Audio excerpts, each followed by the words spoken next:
Subscribe कीजिए science study bye Khan channel को और लेटेस्ट अपडेट के लिए बेल आइकन को प्रेस कीजिए। हेलो स्टूडेंट, अस्सलाम वालेकुम। I hope you have a wonderful day. तो जो आज हमारा टॉपिक है उसका नाम है डिग्री ऑफ फ्रीडम। सबसे पहले हम समझते हैं कि डिग्री ऑफ फ्रीडम होता क्या है। यहाँ पर एक वर्ड दिया हुआ है फ्रीडम। इसका मतलब क्या है? आज़ादी। जैसे कि कोई हमारा क्रिमिनल है, जब उसको जेल से आज़ादी मिलती है तो वो कहीं भी घूम फिर सकता है। इसकी हम एग्जांपल लेते हैं। तो जो ये डिग्री ऑफ फ्रीडम है, यहाँ पर जो आज़ादी मिल रही है घूमने फिरने की, वो मिल रही है मोलिक्यूल को। तो ये क्या बता रहा है डिग्री ऑफ फ्रीडम कि जो हमारा मोलिक्यूल है वो किस किस डायरेक्शन में घूम सकता है, घूम फिर सकता है या मोशन कर सकता है। तो इन अ इजी लैंग्वेज आप ये समझ सकते हो कि डिग्री ऑफ फ्रीडम है क्या। ओके, उसके बाद अब हम इसकी डेफिनेशन करते हैं, कुछ पॉइंट्स लिखते हैं, फिर उन पॉइंट्स को वन बाय वन हम डिटेल में समझते हैं। तो स्टूडेंट, यहाँ मैंने कुछ पॉइंट्स लिखे हैं। ये मेरा थोड़ा गला ख़राब है, लेकिन मैं कोशिश करूँगा कि लेक्चर में कुछ खराबी ना आए, कोशिश करूँगा। तो सबसे जो पहला पॉइंट जो हमारा है वो है consider a molecule made up of N atoms. हमें पता है कि जो हमारा मॉलिक्यूल होता है वो एटम से बना होता है। ठीक है, तो हमने एक मॉलिक्यूल को मान लिया कि वो एन नंबर ऑफ एटम से बना हुआ है। Mass of each atom concentrated in the nucleus. ये आपको पता है कि जो मास होता है किसी एटम का, वो कहाँ होता है? उसके न्यूक्लियस में होता है। सेकंड पॉइंट हमारा क्लियर हो गया। एटम में be considered as mass point. यहाँ पर हम एटम को क्या कंसीडर करेंगे कि वो मास पॉइंट है, या हम ये कह सकते हैं कि एटम का जो यहाँ पर नेम है वो क्या है? मास पॉइंट। तो जहाँ पर इस लेक्चर में मास पॉइंट यूज हो तो वो क्या होगा? एटम होगा। Each mass point represented by 3 coordinates. और एवरी ईच मास पॉइंट को हम 3 कोऑर्डिनेट से रिप्रेजेंट करेंगे। ये लाइन जो है आपको बाद में समझ आएगी, जब आपको इसका जो बेसिक कंसेप्ट वो समझ आ जाएगा। For molecule it represented by 3 N coordinates. तो अगर एक एटम को अगर हम 3 कोऑर्डिनेट से रिप्रेजेंट कर रहे हैं तो एक मॉलिक्यूल को हम 3n कोऑर्डिनेट से रिप्रेजेंट करेंगे, क्योंकि एक मॉलिक्यूल के अंदर n नंबर ऑफ एटम्स है और यहाँ पर n क्या है? Number of atoms. ठीक है, अब मैं कोशिश करूंगा कि आपको मैं प्रैक्टिकली एक डायग्राम बना के इसको समझाने की कोशिश करूं। जैसे कि मान ले आपके पास एक मॉलिक्यूल है, ये n नंबर ऑफ एटम से बना हुआ है। ये जो मैंने डॉट्स यहाँ पर यूज करे हैं ये क्या है? एटम्स है। या फिर हम थोड़ा और कर लेते हैं, ये जो है हमारे एटम्स है, जो मैंने ये सर्कल बनाए हैं राउंड, ये क्या है? n number of atoms. n number मतलब बहुत सारे एटम्स। हम कह सकते हैं कि अभी हम इसकी हमें परफेक्टली इसकी जो गिनती है वो नहीं पता ये कितने हैं। तो अब ये डिग्री ऑफ फ्रीडम है क्या? मैं कोशिश करूंगा आपको समझाने की। जैसे कि हमने यहाँ पर लिया एक एटम, जैसे ये वाला एटम हमने यहाँ पर पिक कर लिया। ओके, हम सिर्फ यहाँ पर अब इस एटम के ऊपर स्टडी कर रहे हैं, एक एटम का सिंगल पर्टिकुलर के ऊपर। ये जो एटम है हमारा, ये इन अ स्पेस 3 डायरेक्शन में मूव कर सकता है। एक तो along X axis, along Y axis and along Z axis. एक जो एटम है हमारा वो इन स्पेस 3 डायरेक्शन में मूव कर सकता है, मूवमेंट कर सकता है। Along X axis, along Y axis and along Z axis. तो इसके क्या है? 3 कोऑर्डिनेट्स हैं। कितने? 3 कोऑर्डिनेट्स। ये हमने इसकी मूवमेंट क्यों कराई? एक्चुअली ये हमने माना कि इन स्पेस एक एटम 3 डायरेक्शन में मूव कर सकता है।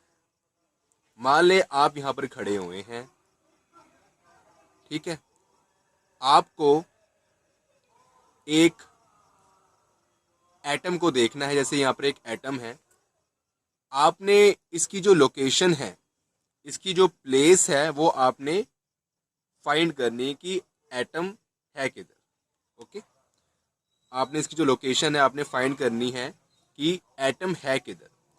तो आप यहाँ से अंदाज़ा लगाएंगे कि जो हमारा एटम है वो एक्स एक्सिस में अलोंग करेगा, मतलब अलोंग एक्स एक्सिस मूव करेगा, अलोंग वाई एक्सिस मूव करेगा, and along Z axis move करेगा। X, Y and Z axis move करेगा। तो सिमिलरली आपने ये अपने आंखों से इस एटम के मुताबिक आपने इसकी एक्सिस बना ली अपने माइंड के अंदर कि ये एक्स एक्सिस में मूव करेगा, ये वाई एक्सिस में मूव करेगा और ये जी एक्सिस में मूव करेगा। तो इन तीनों एक्सिस का जो ओरिजिन है, तो ये बताता है कि हमारा जो एटम है वो इस प्लेस पे है। तो हमने क्या क्या किया, इन स्पेस ये एटम जो है ये स्पेस में है, हमने एटम की जो पोजीशन है वो फाइंड कर ली, स्पेसिफाई कर ली। यही बताता है degree of freedom. Degree of freedom से हमारे क्या मुराद है? एक्चुअली इसका पर्पस क्या है? ये एक एटम की या फिर हम कह सकते हैं कि एक मॉलिक्यूल की, क्योंकि जो हमारा मॉलिक्यूल वो एटम से बना होता है। तो पहले हम बात करते हैं एटम की। ये एक एटम की जो पोजीशन है उसको स्पेसिफाई करता है। तो एक एटम की जो पोजीशन है वो स्पेसिफाई कैसे होती है? इसमें डिग्री ऑफ फ्रीडम, मतलब जो एटम है वो किन किन डायरेक्शंस में, किन किन कोऑर्डिनेट्स में मूव कर सकता है। तो उससे हम एटम की जो पोजीशन है उसको फाइंड कर लेते हैं। यही हमारा कंसेप्ट है डिग्री ऑफ फ्रीडम। अगर हमें एटम की पोजीशन, जो पोजीशन चल गई पता, तो हम एटम्स को कंबाइन करके एक मॉलिक्यूल बनाएंगे और फिर हमें मॉलिक्यूल की जो हमारी पोजीशन है, जो कहते हैं जो नेट हमारा जो मूवमेंट होगा उसको हम करके हम एक मॉलिक्यूल की जो पोजीशन है वो भी हम स्पेसिफाई फाइंड कर सकते हैं। तो आई होप कि आपको ये कंसेप्ट समझ आ गया हो। तो यहाँ पर जो ये लाइन है कि each mass point represented by 3 coordinates, तो यहाँ पर जो मास पॉइंट है वो क्या है? हमारा एटम को रिप्रेजेंट कर रहा है, ओनली सिंगल एटम को। ठीक है, तो each mass point, each atom represented by 3 coordinates x, y and z axis, and for molecule it represented by 3 n coordinates। तो अगर इसमें क्या, एक मॉलिक्यूल के हमारे अंदर क्या है, n एटम्स हैं। तो अगर एक जो हमारा एटम है उसके 3 कोऑर्डिनेट्स हैं,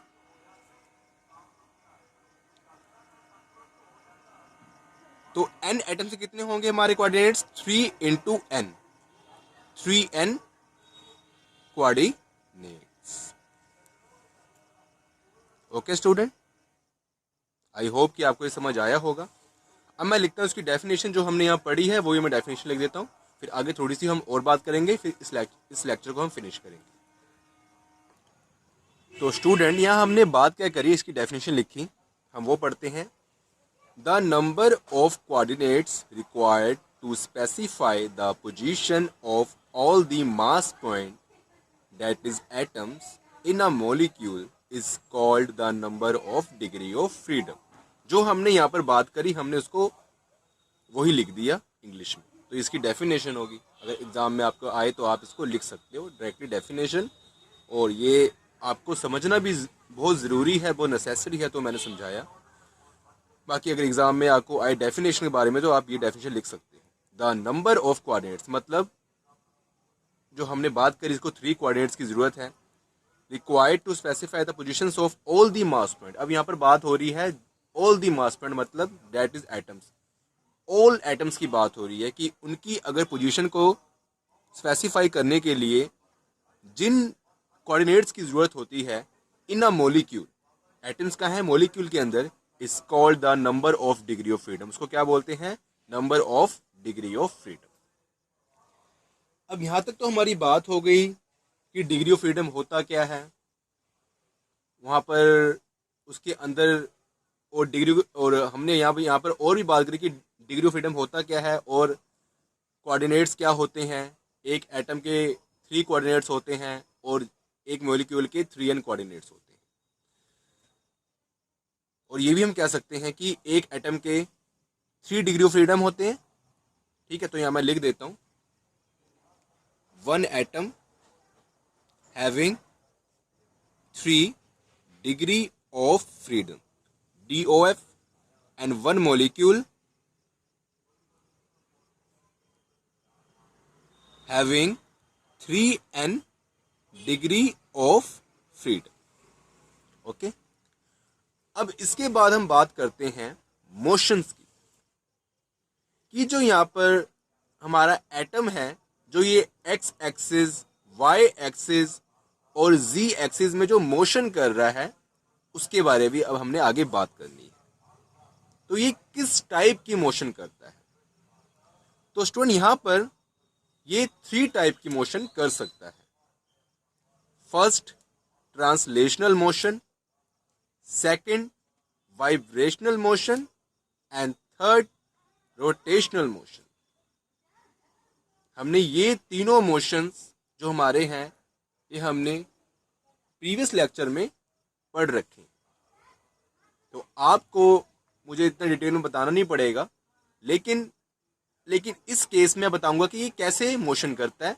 ठीक है, कैसे मूव करता है, कैसे मूवमेंट करता है, ट्रांसलेशनल, वाइब्रेशनल एंड रोटेशनल। तो मैं उसको लिखता हूं और आप वीडियो को चेक करें। तब तक आप इसको क्या, मैं पॉज करता हूं, आप इसको नोट कर लें। तो स्टूडेंट यहां हमने 3 टाइप्स के मोशन लिखे हैं, translational motion, rotational motion and vibrational motion. इसमें से जो हमारा रोटेशनल मोशन है एंड वाइब्रेशनल मोशन है, ये क्या है? Internally motion.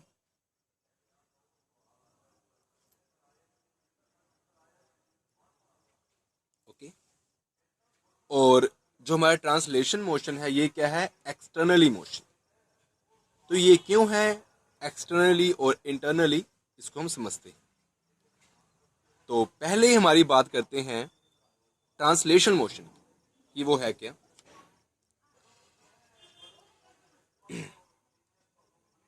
Translational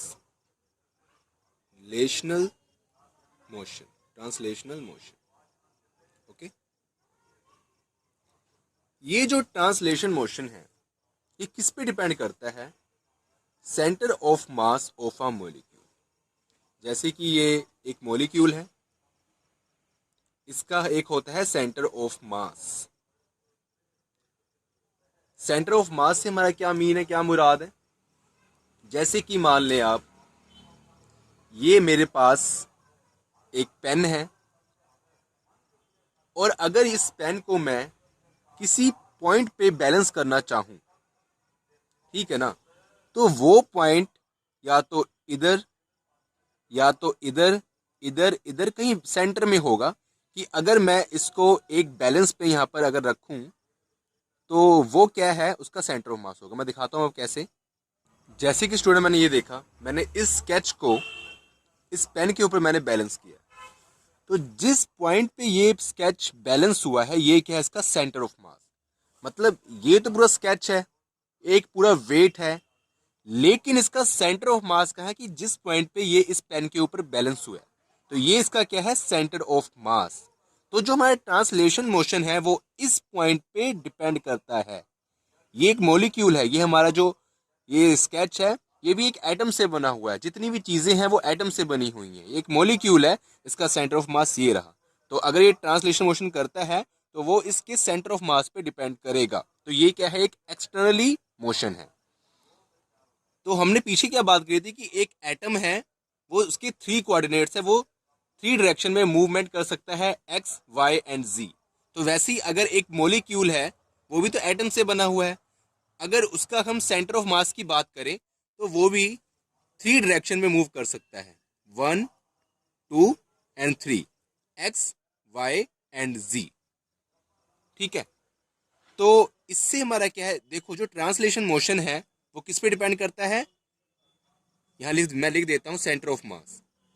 translational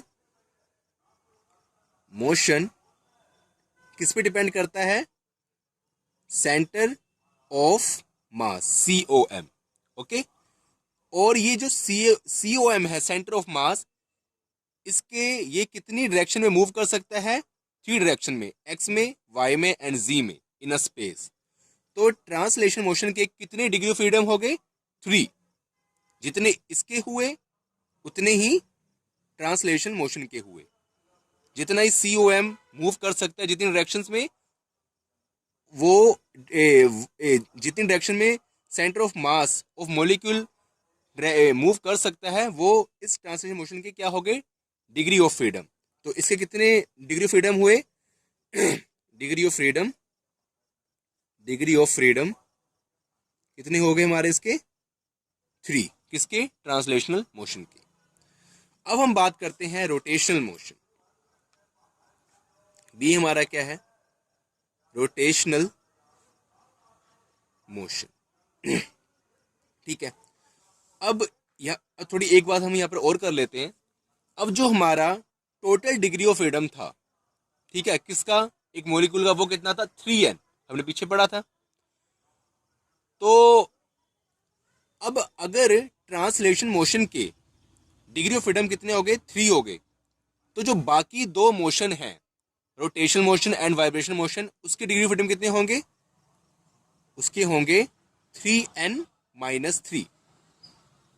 okay, जैसे समझे कि अगर degree of freedom of a molecule 10 है और उसमें से 5 degree of freedom translation motion के हैं, तो जो बाकी डिग्री फ्रीडम होंगे 10-5 इक्वल टू 5, जो 5 बाकी रिमेनिंग जो डिग्री ऑफ फ्रीडम होंगे वो किसके होंगे, बाकी 2 मोशंस के, रोटेशनल एंड वाइब्रेशनल। तो यहाँ पर वही है, अगर टोटल मॉलिक्यूल के डिग्री ऑफ फ्रीडम 3n है, उसमें से 3 हमने कम किए जो कि degree of freedom of translation motion है, तो जो बाकी बच गए हमारे वो किसके हैं, वो हैं किसके बताएं, वो हैं रोटेशनल एंड वाइब्रेशन मोशन के। अब हम बात करते हैं degree of freedom of rotational motion. ठीक है, degree of freedom of rotational motion. अब यहाँ पर ये 2 टाइप्स के होते हैं, मतलब ये 2 तरह के मॉलिक्यूल पे डिपेंड करता है, और 2 तरह के मॉलिक्यूल होते हैं। एक होता है हमारा लीनियर मॉलिक्यूल और एक होता है नॉन लीनियर मॉलिक्यूल। हम बात करते हैं लीनियर मॉलिक्यूल। इसकी शेप कैसे होती है, लीनियर 180 डिग्री का मतलब ये एंगल बना रहे हैं। Example, carbon monoxide CO। Okay, तो ये क्या हमारा लीनियर मॉलिक्यूल। इसमें अगर C इधर है और यहाँ पर O है, तो एक बॉन्ड से ही जुड़ा हुआ है, तो ये क्या हो गया, कार्बन मोनोऑक्साइड CO। ओके, तो इसका बॉन्ड एक्चुअली डबल होता है, हाँ डबल होता है। ओके, तो ये हो गए हमारे कार्बन मोनोऑक्साइड, तो ये क्या हो गया, लीनियर मॉलिक्यूल। ठीक है, ये डबल बॉन्ड है, ये हो गया लीनियर मॉलिक्यूल हो गया। अब अगर इस टाइप का मॉलिक्यूल है तो उसके डिग्री ऑफ फ्रीडम कितने होंगे, हम देखते हैं। अब जैसे कि हमारा हो गया x एक्सिस, ये हो गया y एक्सिस एंड ये हो गया z एक्सिस। अगर इस टाइप का मॉलिक्यूल है तो एक एटम इधर होगा, एक एटम इधर होगा, मतलब ये इस x एक्सिस पे फिक्स है। एक C का एटम और एक O का एटम, ये C है, अगर ये O है, तो ये दोनों बाउंडेड है एक बॉन्ड से, और ये फिक्स है x एक्सिस पे। तो इस जिस एक्सिस पे ये फिक्स है, प्रेजेंट है, उस पे तो ये कोई मूवमेंट नहीं कर सकते। ये ओनली जो बाकी रिमेनिंग जो एक्सिस हैं, जैसे कि y एंड z पे मूवमेंट कर सकते हैं। और यहाँ पर ये किस टाइप की मतलब मूवमेंट कर रहे हैं, रोटेशनल। तो मतलब ये y axis and z axis पे ये रोटेशन कर सकते हैं। तो इनके डिग्री ऑफ फ्रीडम कितने हो गए, 2। अब एक बार और समझे, अगर मान ले ये यहाँ पर प्रेजेंट नहीं है एक्स एक्सिस पे, ये है वाई एक्सिस पे प्रेजेंट है, तो हमारे बाकी जो फ्री हमारे कोऑर्डिनेट्स कितने रह गए, एक्स एंड जी। तो इसकी जो डिग्री ऑफ फ्रीडम कितने होंगे, फिर ये एक्स पे मूव कर सकता है, रोटेट कर सकता है, एंड जी पे। अगर ये जी पे प्रेजेंट है तो एक्स एंड वाई पे रोटेट कर सकता है। तो रोटेशनल मोशन में लीनियर मॉलिक्यूल के जो डिग्री ऑफ फ्रीडम कितने हो गए, 2। सिमिलरली अगर हमारा है नॉन लीनियर मॉलिक्यूल, जैसे कि वाटर, ठीक है, वाटर की डायग्राम कैसे होती है, ये रही, ओके। अगर नॉन लीनियर मॉलिक्यूल है तो वो क्या कर सकता है, वो यहाँ प्रेजेंट होगा, वो एक्स पे भी, वो एक्स एक्सिस पे भी मतलब मूवमेंट कर सकता है, वाई पे भी एंड जी पे भी, उस पर कोई बंदिश नहीं है, वो फिक्स नहीं है। क्योंकि वो एक्स, अगर वो यहाँ पर प्रेजेंट है तो वो एक्स पे भी रोटेट कर सकता है, वाई पे भी रोटेट कर सकता है, एंड जी एक्सिस पे भी रोटेट कर सकता है। तो इसके डिग्री ऑफ फ्रीडम कितने हो गए, 3। किसके, नॉन लीनियर मॉलिक्यूल। तो degree of freedom of linear molecule, या फिर हम कह सकते हैं the degree of freedom of rotational motion of linear molecule कितने होते हैं, 2। And degree of freedom of rotation motions of non linear molecule कितने होते हैं, 3। ओके, तो हमारा हमने यह पढ़ा था कि 3 एन माइनस 3 ये थे रोटेशन मोशन के लिए एंड वाइब्रेशन मोशन के लिए जो डिग्री ऑफ फ्रीडम थे। अगर हम बात करते हैं लीनियर मॉलिक्यूल की, तो 3n माइनस 3 माइनस 2, ये जो अब बाकी जो डिग्री ऑफ फ्रीडम रह गए, ये किसके हैं, ट्रांसलेशन मोशन के, और नहीं वाइब्रेशनल मोशन के, ये हो गए वाइब्रेशनल मोशन के। ठीक है, टोटल में से 3 निकाल दिया हमने ट्रांसलेशन मोशन, 2 निकाल दिया rotation motion for linear molecule. तो ये जो बाकी बच गए 3n माइनस 5, ये किसके हैं, ये हैं वाइब्रेशनल मोशन के। ठीक है, फॉर लीनियर मॉलिक्यूल। अगर हम बात करते हैं नॉन लीनियर मॉलिक्यूल की बात करते हैं, तो उसमें से 3n minus 3 minus 3, 3n minus 6। तो जो ये 3n माइनस 6 जो हमारे रह गए, ये जो डिग्री ऑफ फ्रीडम है, ये किसके हैं, वाइब्रेशनल मोशन के, in case of non linear molecule. तो स्टूडेंट आपको एंड में इन बातों का ध्यान रखना है, degree of freedom of translation motion 3, rotational motion अगर लीनियर मॉलिक्यूल है तो 2, और अगर नॉन लीनियर मॉलिक्यूल है तो 3, वाइब्रेशनल मोशन अगर लीनियर मॉलिक्यूल है तो 3n माइनस 5, और अगर नॉन लीनियर मॉलिक्यूल है तो 3n माइनस 6। ठीक है, तो यहाँ पर अपना हम लेक्चर ऑफ करते हैं।